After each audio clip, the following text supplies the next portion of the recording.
A minha mãe, ela era mais velha, acho que de 6 ou 7 irmãos. Um só homem. E aí ela ficava cuidando das irmãs e também ficava com as primas e tudo mais. E eu acho que tinha uma tia dela só, alguém mais velho na casa, e moravam no campo. E a minha avó, a mãe dela e outras pessoas mais velhas sempre brigavam muito com elas porque elas falavam muito palavrão. E elas falavam nome feio. E aí um dia, Desgraça. não sei se... mais ou menos isso. E aí um dia eu não sei se foi a minha avó ou foi uma tia dela, porque eu não lembro direito, mas a minha mãe conta que alguém chegou pra ela e rogou uma praga. Falou, ó, se vocês continuar falando palavrão, alguém vai vir pegar vocês. Porque no criança não pode falar palavrão. A desgraça vem buscar. Alguma coisa vem buscar vocês. E aí elas falavam muito, tipo, caipora como xingamento, né? Pra alguns Sai pra lá, caipora. Sabe? E dizem que um belo dia, tava só as crianças em casa, com essa tia ou prima mais velha, e aí a minha mãe soltou uns 2 caipora lá, outra criança também xingou, e aí ela apareceu na porta da casa. Aí elas se trancaram, aí disse que a caipora ficou na porta da casa jogando pedra nelas. Um tempão. Falam que a caipora joga pedra na casa, no telhado. Aí ficou um tempão atormentando até entardecer, aí ela foi embora. E aí depois os mais velhos chegaram e eles contaram. Aí minha mãe contava que viu o caipora.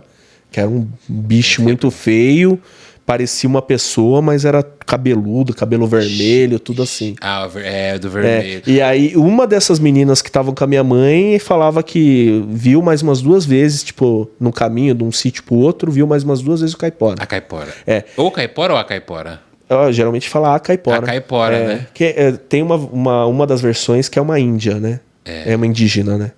Eu lembro, quando fala caipora, eu lembro a caipora do Castelo Rá-Tim-Bum. Que ela parecia... Lembra que aí ela era toda vermelha, tinha um negócio preto pintado no rosto, no olho, assim. E tinha esses cabelos vermelhos, lembrava uma coisa do fogo, assim, e tal. Eu tenho um amigo, Diego, que também de vez em quando grava com a gente. Ele tá sempre lá no estúdio, mas de vez em quando ele grava o podcast, que ele não gosta muito de terror. E ele também contou esses dias... Ele não gosta de terror? Não gosta e tá sempre lá com a gente, lá, amigão. E aí ele contou da história da mãe dele, que é do Ceará. Daí ele também falou que um dia a mãe dele tava lá com os primos, com os amigos na casa, trancado dentro de casa, e um deles desafiou a caipora a aparecer. E aí disse que ela apareceu e puxou a criança pelo cabelo e ficou segurando o cabelo da criança até alguém lá fazer alguma coisa lá e soltar. E mesmo padrão de história, entendeu? Cara, a caipora, pelo que eu vi na questão do folclore, a caipora é defensora das matas. Mas ela não aparece muito bonita. Ela aparece realmente como muito rápida, mas para assustar a pessoa que vai desmatar alguma coisa assim. Você tem essa ideia de que é isso, mais ou menos, a caipora? Ou é um bichão feio? E tem pessoas que falam que é caipora, tem pessoas que falam que é o curupira, né? E é como eu falei, isso não, todos são, né? Até o Saci tem algumas histórias que ele defende a mata, assim como outras entidades. Se a gente for pensar, eles moram lá, né, Sim. Rogério? Aí eles precisam defender a casa deles, né? Então, o que eu sempre ouvi era isso da caipora, mas você estava falando da sua mãe com as irmãs e com as primas lá em casa, que acabava uma cuidando da outra, né? As mais velhas cuidavam das mais novas, mas eu me lembro que eu cresci muito com essa ideia, igual da sua mãe queria que passava para as irmãs e para as primas de não ficar falando palavrão. E a principal que eu ouvia era a da desgraça, né? A minha avó, ela odiava que a gente falava desgraça, essas coisas, falava, não fala palavra feia dentro de casa. Minha avó é viva ainda, mas ela conta uma história que quando eles estavam mudando daqui para o interior, né, daqui de São Paulo para o interior de São Paulo, eles estavam fazendo a mudança da casa, e aí dá mais ou menos umas 3 horas daqui de São Paulo até Avaré, onde ela se mudou, e aí ela conta que eles estavam colocando os móveis da casa no caminhão de mudança.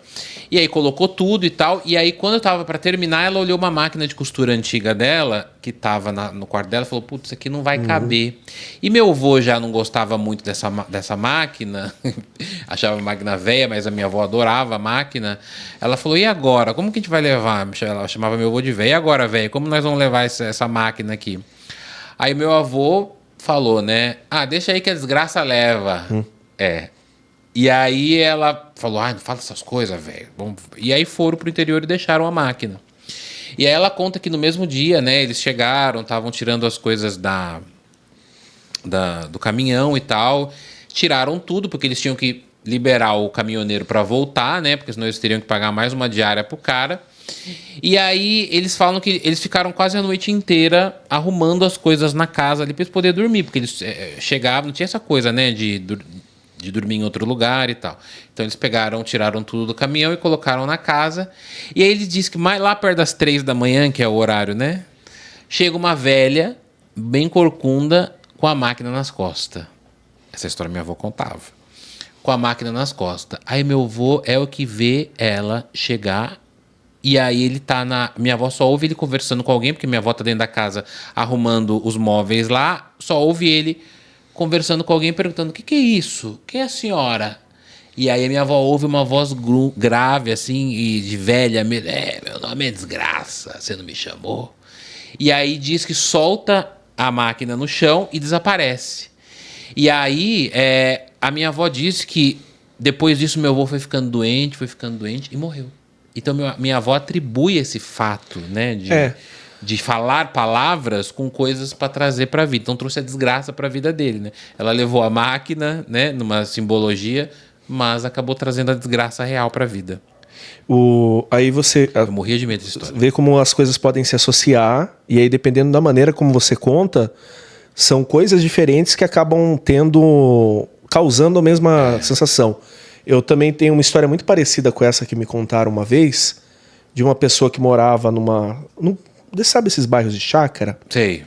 E aí era uma pessoa que ninguém gostava muito dela, gostava... Um vizinho não grato. Aquele cara que só reclamava, só, sabe, brigava.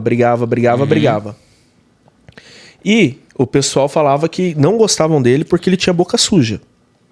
Não gostavam dele, que era palavrão, xingava a molecada. O famoso vizinho chato que fura a bola das crianças. Sei. E tinha um bode que não era de ninguém.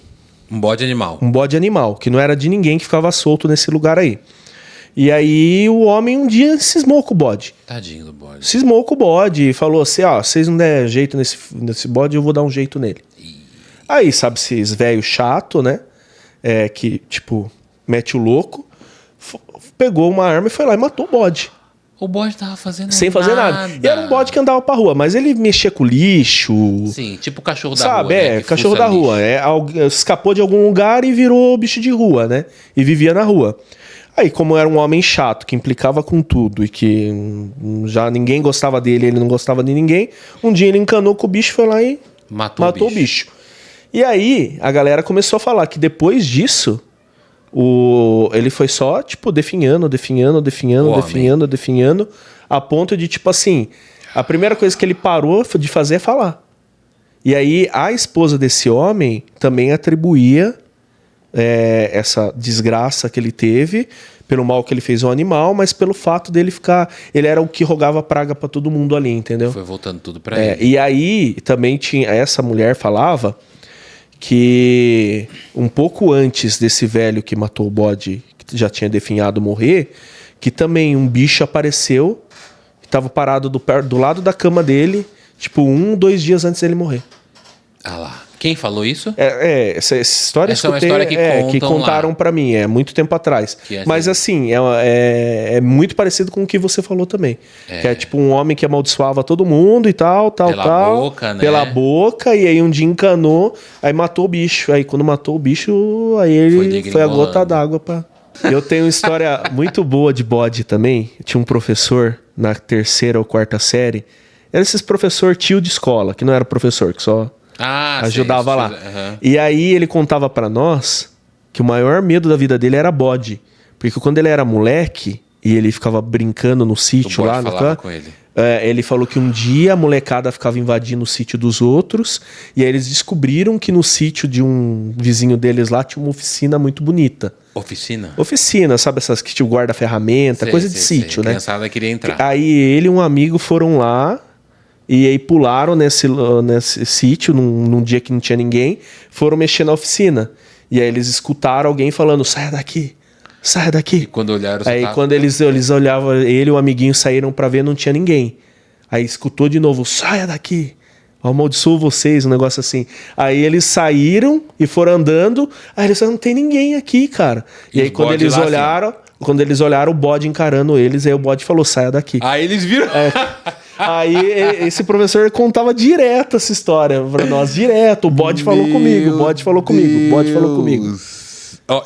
E esse mesmo professor também contava uma história de um espantalho que um dia desapareceu lá também. Que depois todo o bairro ficou com medo. Um tempão. Como é que é? Tinha um outro sítio que o cara lá não aguentava os passarinhos ficar comendo as coisas dele. Aí ele montou um espantalho. Eu amo espantalho, acho e aí ficou espantalhão lá montado durante um tempo. Só que a criançada passava e zoava esse espantalho. Jogava coisa. Jogava. Aí disse que o homem rogou uma praga um dia e falou, quem derrubar meu espantalho, ele vai atrás. E um dia o espantalho sumiu de lá. E ninguém sabe quem pegou, como foi, como não foi. E aí dizem que acharam o chapéu de espantalho na beira do rio, mas deixou todo mundo com cagaço um tempão. E ninguém sabia onde o espantalho tinha parado. Aí todo mundo tinha medo de andar. Aí, olha, o espantalho saiu.